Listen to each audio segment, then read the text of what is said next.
Bab 1.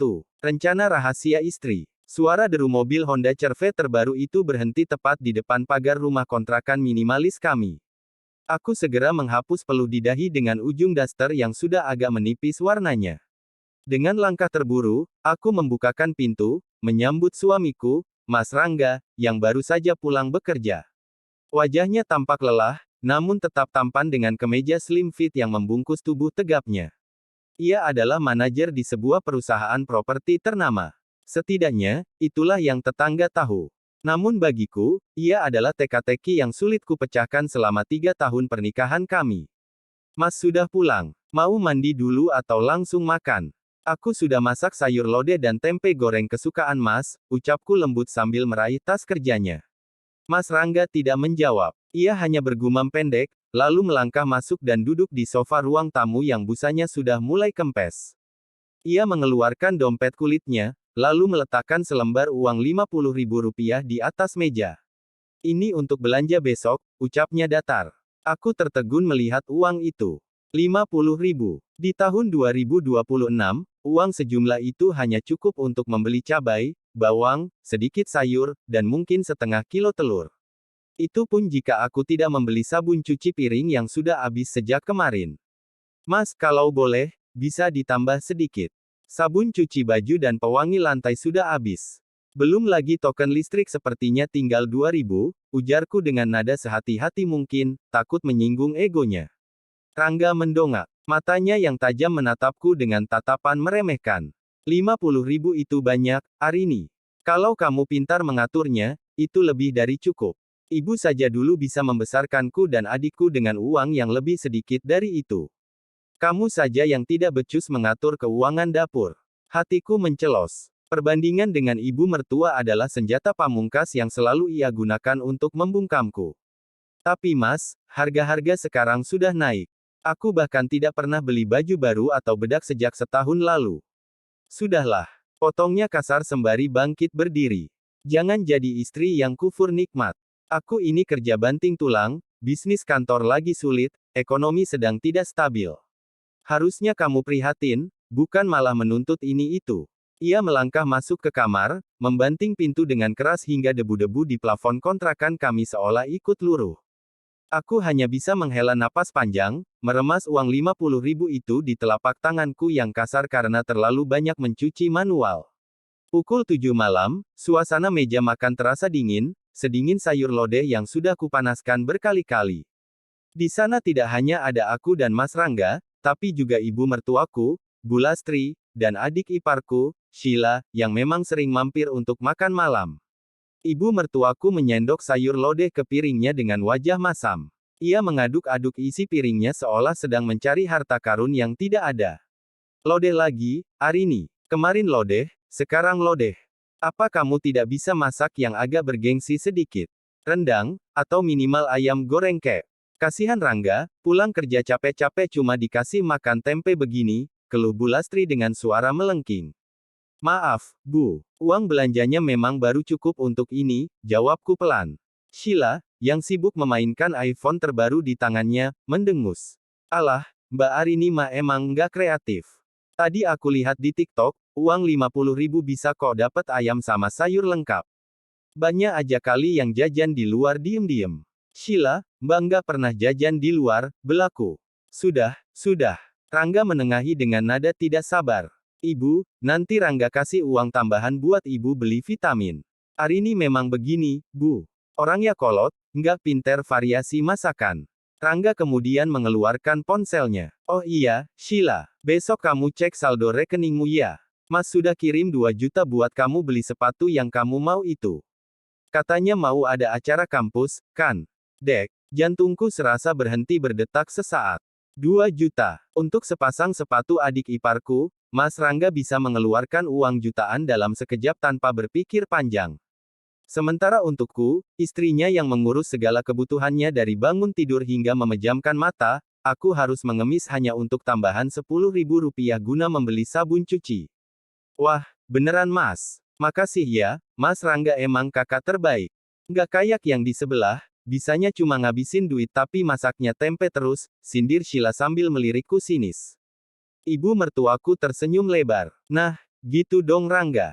Sama adik sendiri harus royal. Biar rezekimu lancar. Jangan dikasih ke istri yang nggak tahu cara dandan. Lihat tuh daster istrimu, sudah kayak kain pel. Malu-maluin kalau ada teman kantormu datang. Aku menunduk dalam-dalam, menatap nasi putih di piringku yang mendadak terasa sangat hambar. Air mata mulai menggenang di pelupuk mata, namun sekuat tenagaku tahan agar tidak jatuh. Aku tidak boleh terlihat lemah di depan mereka. Malam harinya, setelah semua orang pulang dan Mas Rangga sudah mendengkur halus di sampingku, aku memberanikan diri mengambil jas kerjanya yang tergantung di balik pintu. Aku berniat mencucinya besok pagi. Saat aku merogoh kantong jas tersebut untuk memastikan tidak ada barang yang tertinggal, jemariku menyentuh sebuah kertas kecil yang agak keras. Aku mengeluarkannya. Itu adalah sebuah struk belanja dari sebuah butik perhiasan ternama di mall besar pusat kota. Mataku membelalak membaca angka yang tertera di sana. 1 unit gelang emas putih, Rp15.750.000. Tanggal 3 Februari tahun 2026 hari ini. Tanganku gemetar. 15 juta. Hari ini. Untuk siapa? Ulang tahunku masih 3 bulan lagi. Ulang tahun ibu mertua juga sudah lewat bulan lalu. Aku segera meraih ponsel Mas Rangga yang tergeletak di nakas. Beruntung, ia tidak mengganti kata sandinya yang masih menggunakan tanggal pernikahan kami, sebuah ironi yang menyakitkan. Aku membuka aplikasi pesan singkat. Namanya disamarkan sebagai klien proyek A. Namun, isi pesannya sama sekali tidak mencerminkan hubungan profesional. Klien proyek A, sayang, gelangnya bagus banget. Pas di tanganku. Makasih ya, Mas. Jadi makin sayang. Mas Rangga, sama-sama, sayang. Apapun buat kamu. Maaf ya tadi cuma bisa sebentar, aku harus pulang karena ibuku mau makan di rumah. Nanti kita cari waktu lagi buat dinner romantis. Klien proyek A, iya Mas, nggak apa-apa. Yang penting janjinya ya, liburan ke Bali bulan depan jadikan. Mas Rangga, pasti jadi. Uangnya sudah Mas siapkan di rekening rahasia. Ponsel itu hampir saja jatuh dari genggamanku. Dadaku sesak, rasanya seperti dihantam palu besar hingga hancur berkeping-keping. Di rumah ini, aku makan hati dengan menu tempe dan uang belanja Rp50.000. Di rumah ini, aku dihina oleh ibu dan adiknya seolah aku adalah beban yang tidak berguna. Sementara di luar sana, suamiku menjadi pahlawan bagi wanita lain, memanjakannya dengan emas belasan juta dan janji liburan mewah. Uang sudah Mas siapkan di rekening rahasia, kalimat itu terngiang-ngiang di kepalaku. Aku menoleh ke arah Mas Rangga yang masih terlelap tanpa beban. Wajah yang selama ini kuhormati itu kini tampak begitu asing dan menjijikkan. Aku tidak menangis. Entah kenapa, rasa sakit yang teramat sangat ini justru membunuh air mataku. Yang ada hanyalah rasa dingin yang merambat di sekujur tubuh. Aku meletakkan kembali ponsel dan struk itu ke tempat semula. Aku kembali ke tempat tidur, namun tidak untuk tidur. Aku menatap langit-langit kamar yang mulai berjamur, bertekad dalam hati. Jika Mas Rangga bisa memiliki rekening rahasia untuk kebahagiaannya, maka aku juga harus memiliki rencana rahasia untuk masa depanku. Aku tidak akan membiarkan diriku hancur hanya karena seorang lelaki yang tidak tahu cara menghargai kesetiaan. Sinar matahari pagi menembus celah gorden kamar yang sudah mulai kusam. Aku terbangun dengan mata yang terasa berat dan sembab. Semalaman aku hampir tidak memejamkan mata. Bayangan struk perhiasan belasan juta dan pesan mesra Mas Rangga untuk wanita lain terus berputar di kepalaku bagai kaset rusak. Aku menoleh ke samping. Mas Rangga masih terlelap. Wajahnya terlihat begitu tenang, seolah tidak ada beban dosa yang ia pikul setelah membohongiku bertahun-tahun. Ingin rasanya aku berteriak di depan wajahnya, ingin rasanya aku mencekik lehernya, menanyakan siapa wanita itu, tapi logikaku menahan. Jika aku meledak sekarang tanpa persiapan, aku akan berakhir di jalanan tanpa membawa apa-apa. Dengan sisa kekuatan yang ada, aku bangkit dan menuju dapur. Perutku lapar, tapi rasa sesak di dada jauh lebih mendominasi. Aku membuka tudung saji. Kosong. Hanya ada sisa sambal lodeh semalam yang sudah mulai berair. Aku mengecek kantong plastik di pojok meja, hanya ada 2 butir telur dan sisa nasi dingin. Arini, kamu sudah bangun belum? Suara melengking ibu mertuaku tiba-tiba terdengar dari arah pintu depan. Aku tersentak. Ibu mertuaku memang punya kunci cadangan rumah ini, sesuatu yang dipaksakan Mas Rangga sejak awal kami menikah agar ibunya bisa mengawasi cara kerjaku mengurus rumah. Iya, Bu. Arini di dapur, jawabku sambil berusaha menormalkan suara. Bu Lastri masuk dengan daster batiknya yang mentereng, diikuti Sheila yang sudah rapi dengan baju olahraga ketat bermerek. Mereka masuk tanpa permisi, langsung menuju meja makan. Masak apa kamu pagi ini? Ibu lapar, tadi abis jalan pagi sama Sheila sengaja nggak sarapan karena pengen makan di sini, ujar Bu Lastri sambil membuka tudung saji.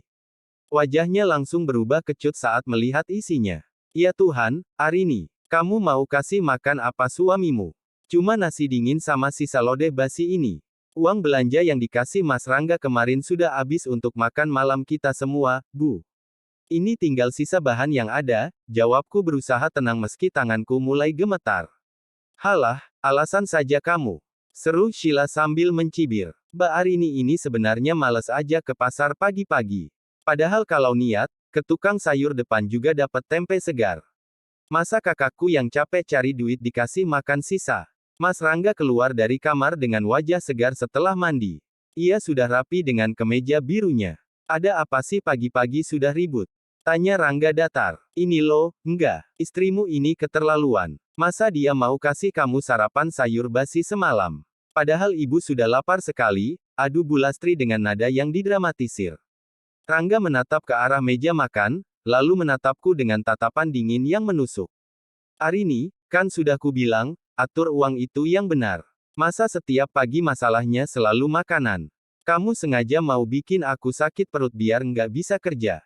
Mas, uang 50.000 itu. Cukup, Arini. Jangan bahas uang itu lagi. Malu didengar ibu sama Sheila, potong Rangga kasar. Ia lalu mengeluarkan dompetnya, mengambil selembar 100.000 dan memberikannya pada Sheila. Sheila, kamu pergi ke depan, beli nasi uduk spesial buat ibu sama kamu. Beli yang paket komplit pakai ayam goreng. Siap, Mas. Kalau buat Mbak Arini gimana? Tanya Sheila dengan nada mengejek. Rangga melirikku sekilas. Dia kan sudah masak lodeh. Biar dia makan itu saja daripada mubazir. Kan dia yang bilang harus hemat. Hatiku seperti disayat sembilu. Mereka bertiga pergi ke ruang tamu sambil tertawa-tawa, menunggu nasi uduk datang, meninggalkanku sendirian di dapur yang pengap.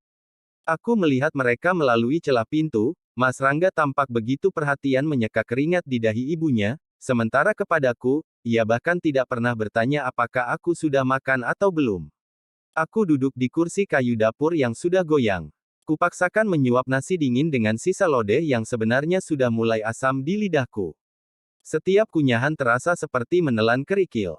Air mataku akhirnya jatuh, menetes tepat di atas nasi yang kumakan. Inikah pengabdianku selama 3 tahun? Aku yang berhemat sampai tidak pernah membeli pembalut merek bagus, aku yang menjahit sendiri dasterku yang robek agar tidak meminta uang pada suami, ternyata hanya dianggap sebagai pelayan yang tidak becus. Tiba-tiba, suara notifikasi pesan masuk dari ponsel Mas Rangga yang tertinggal di atas meja makan berbunyi. Ponsel itu tergeletak hanya beberapa senti dari tanganku. Sebuah notifikasi pop-up muncul di layar. Bank Niaga, transaksi debit 5 juta rupiah, di resto, The Sky Dining, berhasil. Dadaku bergemuruh. 5 juta rupiah untuk sekali makan. Itu adalah uang belanja dapurku selama lebih dari 3 bulan. Rangga kembali ke dapur untuk mengambil jam tangannya yang tertinggal. Ia melihatku sedang menatap ponselnya. Dengan cepat, ia menyambar ponsel itu. Siapa yang suruh kamu lancang lihat-lihat ponselku? Bentaknya. Matanya berkilat marah, ada ketakutan yang terselubung di balik emosinya. Tadi ada notifikasi masuk, Mas. Transaksi 5 juta di restoran mewah. Itu, transaksi apa? Suaraku bergetar, separuh menahan tangis, separuh menahan amarah yang mulai mendidih. Wajah Rangga sempat pias sesaat, namun dengan cepat ia kembali menguasai keadaan. Ia tertawa sinis. Oh, itu uang kantor. Aku sedang menjamu klien penting. Kamu nggak akan paham urusan bisnis, Arini. Pikiranmu itu cuma sampai di urusan dapur dan tempe goreng. Jangan sok tahu dan jangan pernah lancang menyentuh barang-barangku lagi. Ia melangkah pergi tanpa rasa bersalah sedikit pun. Di ruang tamu, aku mendengar suara Bu Lastri berkata, sudah, enggak. Jangan dimanjain istri kayak gitu. Makin ngelunjak dia kalau dikasih hati. Aku terdiam di dapur, meremas kain lap yang basah. Penjelasan Mas Rangga jelas sebuah kebohongan besar.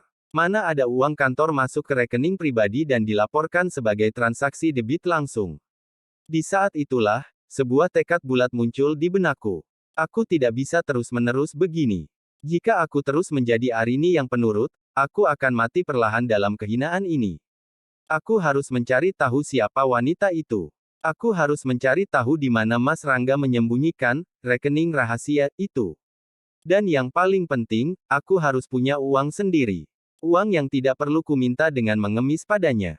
Aku teringat pada sebuah kotak kayu kecil di bawah tumpukan baju lamaku di lemari.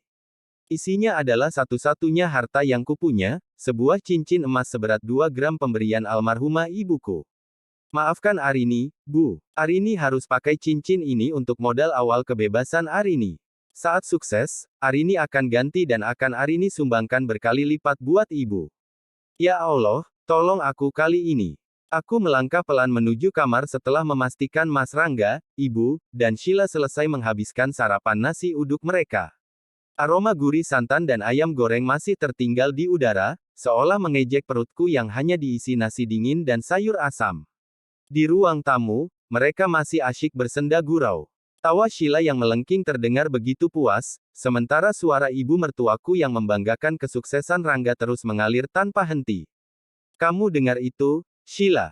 Abangmu itu memang hebat. Baru kerja berapa tahun sudah bisa traktir kita macam-macam. Beruntung sekali wanita yang jadi pendampingnya nanti, suara Bu Lastri terdengar jelas hingga ke kamarku.